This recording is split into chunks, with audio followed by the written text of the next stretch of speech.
ఎక్కడ దాగున్నా నీకు వచ్చిన మృత్యువు తప్పదురా అని చెప్పారు. మనం పురాణాల్లో వింటాం, సావు తప్పించుకోవటానికి సర్వవిధాల ప్రయత్నం చేసిన వాడు కూడా చావకుండా బతకలేదు. ఎన్నో కథలు వింటాం. ఆ రకంగా ఈ పంచాంగం అనేది మనకు కాలంలో ఏం జరుగుతుంది. అయితే ఈ సంవత్సరం పరాభవనామ సంవత్సరం, ఇది గురువారం రావటం విశేషం.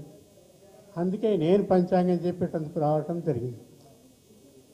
ఎందుకంటే ఒక రకంగా చంద్రశేఖరరావు నన్ను గురువుగా లోకానికి చెప్పిండు కాబట్టి ఈరోజు గురువారం అయింది. అందుకేనేమో నేను ఈనాడు ఇక్కడికి వచ్చి పంచాంగం చెప్పే అవకాశం వచ్చిందేమో. అట్లా మరి ఈ పంచాంగం మనం విందాం.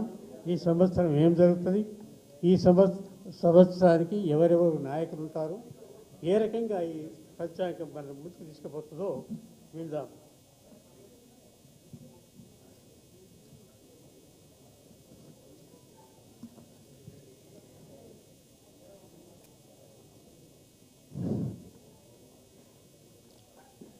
పరాభవనామ సంవత్సరం నందు బృహస్పతికి రాజ్యత్వం. దీని పేరే గురువు కదా, గురువారం. గురువు అంటే బృహస్పతి. నవగ్రహాలలో పెద్ద గ్రహం అంటే గురువు. అంటే సైన్స్లకు పోతే చాలా పెద్ద గ్రహం అది. అది తిరగటానికి 1 సంవత్సరం పడుతుంది. అట్లాంటి గ్రహాన్ని గురుగ్రహం అంటారు. మీరు అందరూ చూస్తే మీకు కనబడుతుంది, చాలా పెద్ద గ్రహం. తక్కిన గ్రహాలన్నింటికంటే కూడా చాలా పెద్ద గ్రహం అంటే గురుగ్రహం. కాబట్టి ఆ గురువు ఈ సంవత్సరానికి అధిపతి. అంటే నక్షత్రాల్లో తర్వాత గ్రహాల్లో పెద్దతనం ఎవరికి చేస్తారు, పెద్దతనం ఎవరిదంటే గురువు బృహస్పతి.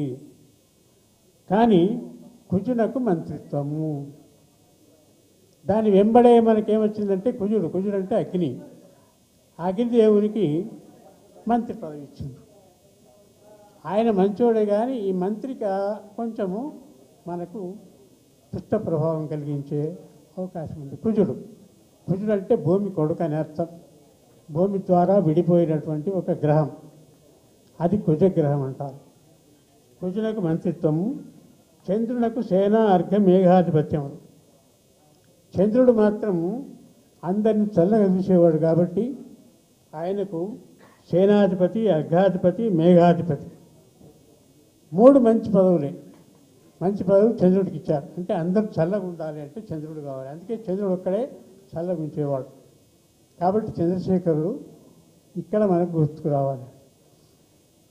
ఆ రకంగా అందరినీ బాగుంచేటువంటి చంద్రుడు ఈ సంవత్సరం మనకు మంచి పదవిలో ఉన్నాడు.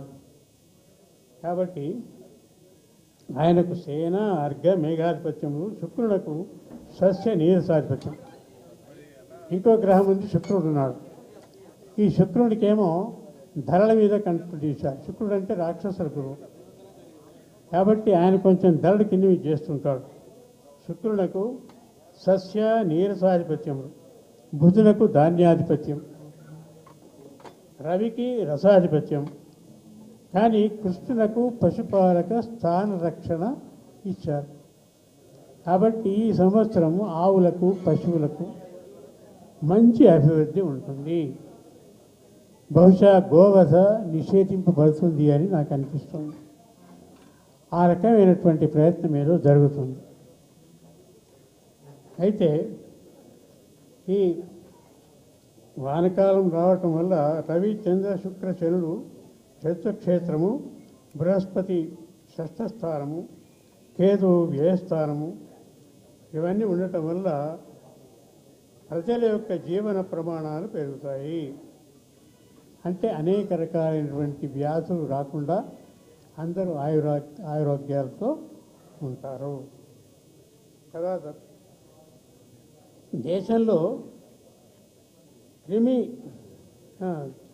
దేశంలో సమస్యలు తొలగిపోవుట, సమాజంలో కుటుంబ విలువలు, మానవతా విలువలు పెరుగుతాయి. ఇప్పటి నుంచి ప్రతి వాళ్లకు ఒక ఆలోచన, అందరం కలిసి ఉందాము, మన కుటుంబంలో మనమంతా కలిసి ఉందాము, మనమంతా బాగుండాలి అనే ఆలోచన ప్రతివాని మెదడులోకి వస్తుంది. ఆ రకంగా అందరూ మంచి ఆనందంతో జీవితాన్ని గడిపేటువంటి అవకాశం ఈ సంవత్సరం గురువు ద్వారా మనకు లభిస్తుంటే, గురువు రాజు కాబట్టి జీవన ప్రమాణాలు పెరుగుట, దేశంలో సమస్యలు క్రమేపీ తొలగిపోవటం, సమాజంలో కుటుంబ విలువలు, మానవతా విలువలు పెరుగుట, విడాకుల సంఖ్య తగ్గుట, ఇది కూడా పెట్టింది ఇలా. విడాకుల సంఖ్య కూడా తగ్గుతుందట. అంటే సమాజంలో అది కూడా ఒక పెద్ద కుసంస్కారం ఏర్పడ్డది కాబట్టి అది కూడా తగ్గుతుంది. సమాజంలో వాణిజ్య ఒప్పందాలతో ఎగుమతులు దిగుమతులు పెరుగుట, విద్యా న్యాయ వ్యవస్థలో నిర్మాణాత్మక సంస్కారములు, ఉన్నత పదవులలో స్త్రీలకు ప్రాధాన్యత.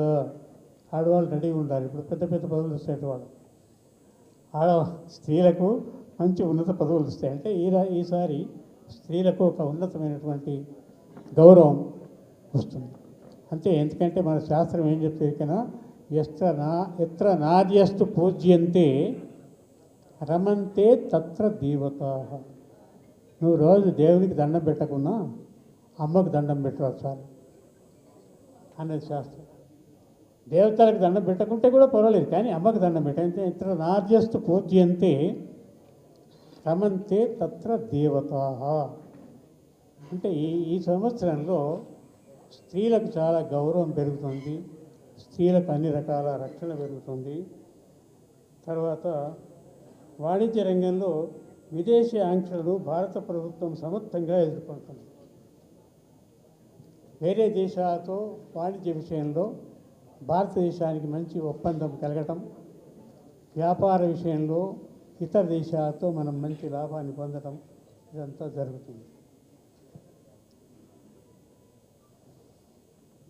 భారతదేశ వాదనలకు మద్దతు పెరుగుట, ప్రాథమిక హక్కుల నెపంతో రాజ్యాంగ సమస్యలపై దాడులకు కొన్ని శక్తులు ప్రయత్నాలు చేస్తున్నప్పటికీ కేంద్ర ప్రభుత్వం సమర్థంగా ఎదుర్కొనుట.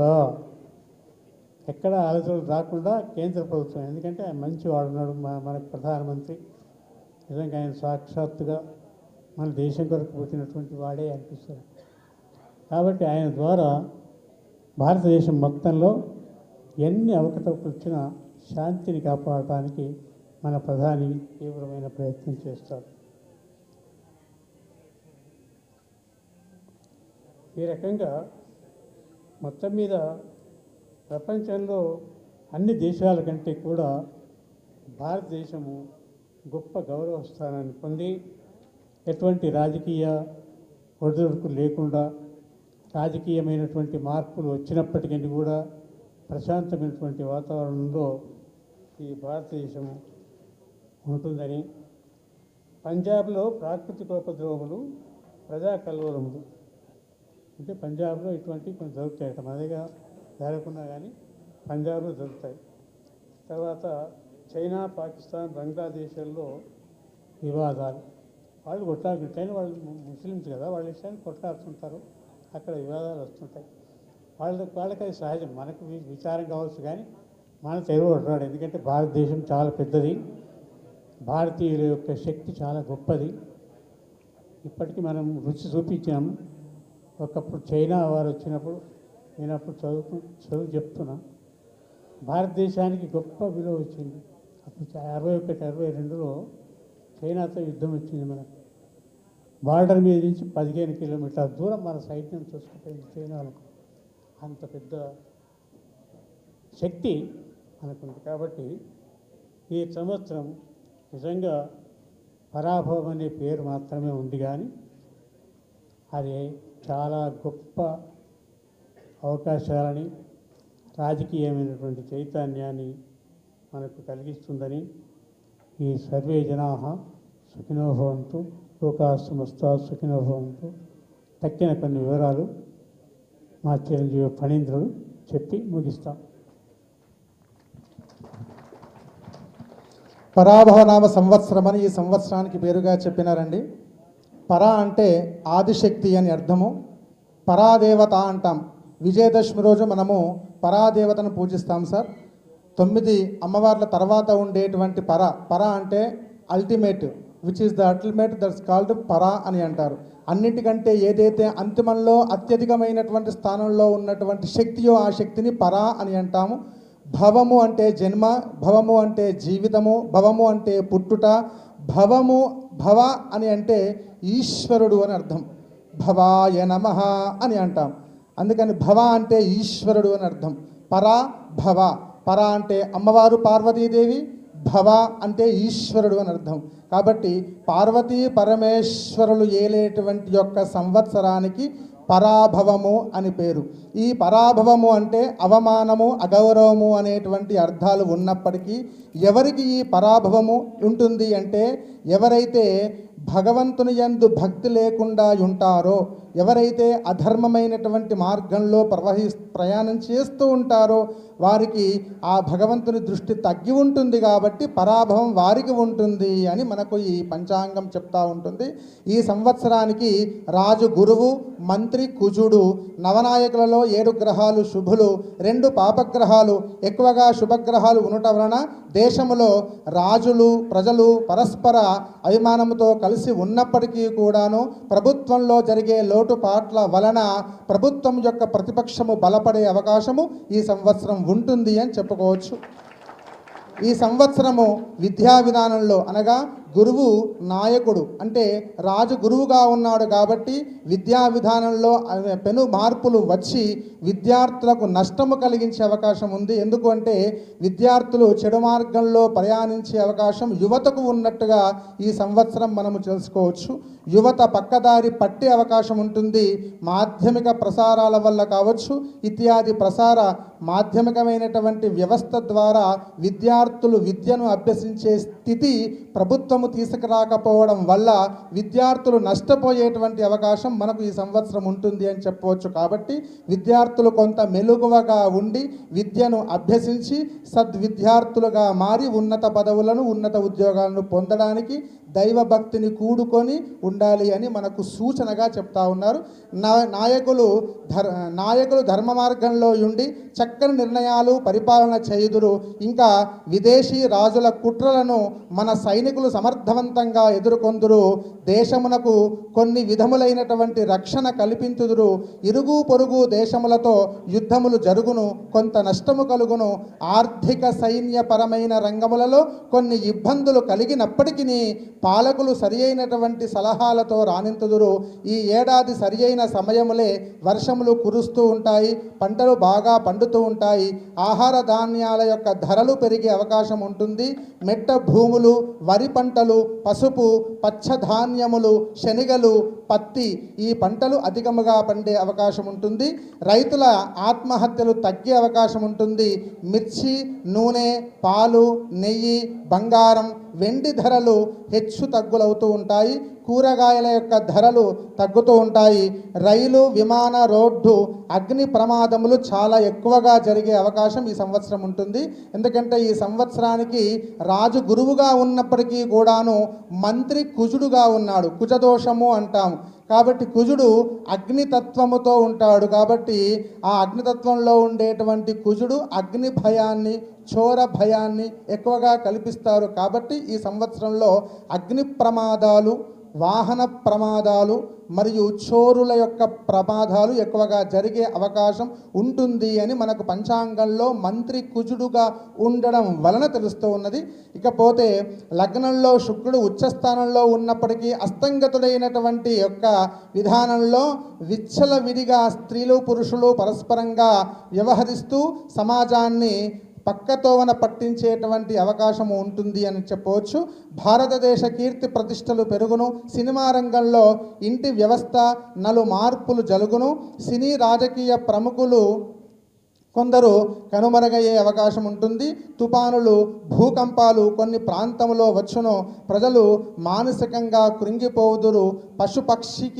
పశువులకు అధిపతిగా ఈ సంవత్సరము కృష్ణుడు ఉన్నాడు. కాబట్టి కృష్ణుడి యొక్క పరిపాలన చేత పశువులు, పాడి పంట సంరక్షించబడతాయి అని చెప్తా ఉన్నారు. ఈ సంవత్సరంలో